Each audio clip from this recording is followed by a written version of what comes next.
నేను నిద్ర లేచిన వెంటనే మంచి స్మెల్ వస్తా ఉంది కిచెన్‌లోంచి. మా అమ్మ ఏం వండిందా అని వెళ్లి చూస్తే, ఆహా! ఇంకేముంది నా ఫేవరెట్ చికెన్ కర్రీ పొయ్యి మీద ఉడుకుతా ఉంది.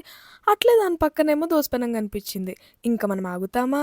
నేను వెంటనే పోయి బ్రష్ చేసి, "మా నాకొక దోసెయ్" అని అడిగినా. ఇంక మా అమ్మేమో, "ఆగవే బాబు నీకోసం ఈరోజు ఒక స్పెషల్ దోసేసిస్తా" అని స్టార్ట్ చేసింది. నాకొక డౌటు, దోసేసేటప్పుడు ఎందుకిట్లా ఆనియన్‌తో పెనాన్ని రుద్దుతారు? మీకేమన్నా తెలుసా?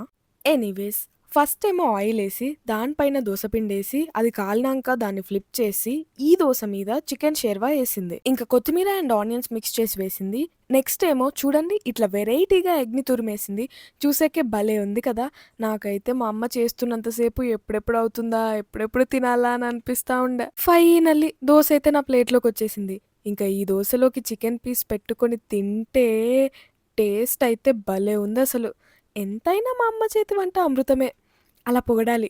అప్పుడే ఇలాంటి కొత్త కొత్త వంటలు చేసి పెడతారు. అదే మ్యాజిక్. నెక్స్ట్ టైమ్ మీరు కూడా ట్రై చేయండి.